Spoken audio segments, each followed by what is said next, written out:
जय श्री राधा कृष्ण। ओम नमः शिवाय। कैसे कह दूं कि मेरी हर दुआ बेअसर हो गई।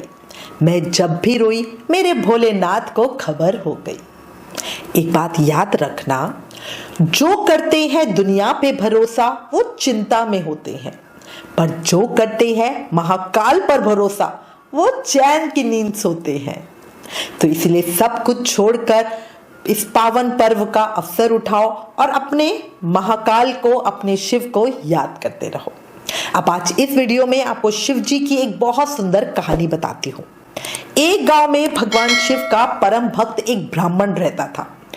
पंडित जी जब तक रोज सुबह ब्रह्म मुहूर्त में उठकर अपने रोज के कामों से निवृत्त होकर नहा धोकर भगवान शंकर का पूजन नहीं कर लेते थे, तब तक उन्हें चैन ही नहीं पड़ता था। कुछ खाना पीना या कुछ और करना तो बड़ी दूर की बात है। जो कुछ भी दान दक्षिणा में आ जाता उसी से पंडित जी अपना गुजारा करते थे और दयालु इतने थे कि जब भी कोई जरूरतमंद मिल जाता अपनी क्षमता के अनुसार उसकी सेवा, उसकी मदद जरूर ही करते थे। अच्छा, इसी वजह से वो शिवजी जी के तो परम भक्त थे, बट गरीबी में ही जीवन बिता रहे थे। पंडित जी की इस दानी प्रवृत्ति से उनकी पत्नी बहुत चिढ़ती थी और उनको कहती थी कि हमारे पास ही नहीं है और तुम औरों को दान करने के लिए चलते हो, थोड़ा सा मिलता है उसको भी तुम बांट देते हो। पर उनकी भक्ति परायणता को देखकर वो अपने पति से प्रेम भी बहुत करती थी, इसलिए वो कभी भी उनका अपमान नहीं करती थी। साथ ही अपनी जरूरत का धन वो आस पड़ोस में मजदूरी करके जुटा ही लेती थी। एक समय ऐसा आया जब मंदिर में दान दक्षिणा कम आने लगी, जिससे पंडित जी की आर्थिक तंगी बहुत ज्यादा बढ़ गई। घर का जो बेसिक जरूरतों का सामान होता था वो भी नहीं मिल पाता था और इससे ब्राह्मणी भी बड़ी दुखी रहती थी। इस तरह कुछ दिन बीते। एक दिन महाशिवरात्रि का दिन आया। उस दिन पंडित जी हमेशा की तरह ब्रह्म मुहूर्त में उठकर अपने रोज के नित्य कर्म कर स्नान वगैरह करके नदी की ओर चल दिए। संयोग से उस समय उस राह में पार्वती जी और शंकर जी वहां से गुजर रहे थे। अचानक से पार्वती की नजर उस ब्राह्मण देव पर पड़ी। आज पंडित जी महाशिवरात्रि को लेके उतना उत्साहित नहीं थे जितना कि रोज ही शंकर जी की पूजा के लिए होते थे। आज महापर्व है तब भी कुछ एक्साइटमेंट नहीं। पार्वती जी को बात समझते देर नहीं लगी। उन्हें शिवजी जी से कहा, भगवान ये ब्राह्मण देवता रोज आपकी उपासना करते हैं, फिर भी आपको इसकी चिंता नहीं है। अब पार्वती जी की बात सुनकर शिवजी बोले, देवी अपने भक्तों की चिंता मैं नहीं करूंगा तो कौन करेगा। तो पार्वती जी बोली, हे देव आपने अब तक इसकी सहायता क्यों नहीं की। तो शिव जी बोले, देवी आप निश्चित रहिए, आज महाशिवरात्रि की रात है। आज रात को जो ये बिल्व पत्र मुझ पर चढ़ाने वाला है उन्हीं बिल पत्रों से आज ये धनवान बन जाएगा। और ये कह के पार्वती जी और शिव जी तो वहां से चले गए।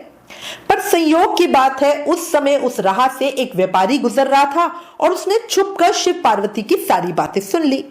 व्यापारी ने अपना दिमाग चलाया और सोचने लगा कि अगर जो ये पंडित बिलपत्र चढ़ाने वाला है वो मुझे मिल जाएंगे तो इस पंडित की जगह धनवंत तो मैं हो जाऊंगा, है ना। अब वो ये सोचने लगा और यही सारी बातें सोचकर वो सीधा ब्राह्मण देव के घर पहुंच गया और ब्राह्मण से बोला, पंडित जी आज महाशिवरात्रि का दिन है, आज शिव पूजा में आप जो बिल पत्र चढ़ाने वाले हो वो मुझे दे दो, उसके बदले मैं आपको 100 स्वर्ण मुद्राएं दूंगा। अब पंडित जी ने अपनी पत्नी से पूछा तो वो बोली, अपनी पूजा की सामग्री देना सही तो नहीं है, पर इस समय हमें धन की बहुत ज्यादा जरूरत है, इसलिए इसे दे दीजिए। अब पंडित जी ने सारे बिल पत्र बोरे में भरकर सेठ जी को दे दिए, क्योंकि भाई महाशिवरात्रि की 4 पहर की पूजा थी, ढेर सारे बिल पत्र थे। अब बिल पत्रों का बोरा लेके सेठ जी पहुंच गए मंदिर पे और शिवलिंग पर चढ़ाने लगे और सोचने लगे कि अब शिव जी की कृपा होगी, अब शिव जी की कृपा होगी और वो तुरंत ही धनपति बन जाएगा। बहुत देर हो गई, इंतजार करते करते करते करते आधी रात हो गई। सेठ जी चमत्कार देखने के लिए बहुत उतावले हो रहे थे, पर यह क्या कुछ भी नहीं हो रहा था। अब उसे यह पता था कि शिवजी जी ने कहा है तो कुछ तो चमत्कार होना ही है।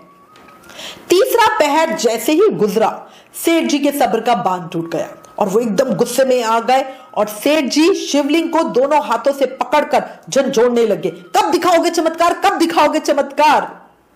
और जैसे उन्होंने कहा उसी समय हो गया चमत्कार। सेठ जी के हाथ शिवलिंग से चिपक गए। अब सेठ जी ने बड़ा खींचा, बड़ा कोशिश की, पर उनके हाथ हिले ही नहीं। थक हार कर सेठ जी शिवजी जी से क्षमा याचना करने लगे। उस समय शिवजी जी की आवाज आई और वो बोले, लोभी सेठ, जिस ब्राह्मण से तूने ये बिलपत्र लिए हैं उसे 1000 स्वर्ण मुद्राएं दे, तब जाकर तेरे हाथ मेरे से हटेंगे।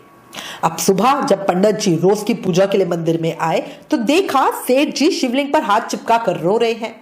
अब पंडित जी ने पूछा, भाई ये क्या हो गया, ये क्या हो गया? तो सेठ जी बोले, पंडित जी इन सब चीजों को छोड़ो, जल्दी से मेरे घर जाओ और मेरे बेटे को 1000 स्वर्ण मुद्राएं लेकर मंदिर में आने को तुरंत कहो।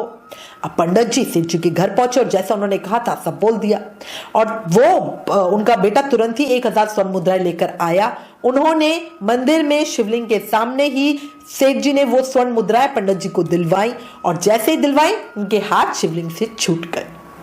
उस समय पार्वती जी शिवजी जी से पूछ ही रही थी, हे नाथ, आपने अब तक अपने भक्त को धन दिया कि नहीं दिया? शिव जी बोले, देवी, मेरे पास कहा धन जो मैं दूंगा, पर अब मेरा भक्त गरीब नहीं है। शिवजी जी की बात सुनकर माता पार्वती भी हंसने लगी। देखा आपने, ऐसे ही है हमारे महादेव, भक्तों पर बड़ी कृपा करते हैं। काल भी उसका क्या बिगाड़े जो भक्त हो महाकाल का, है ना?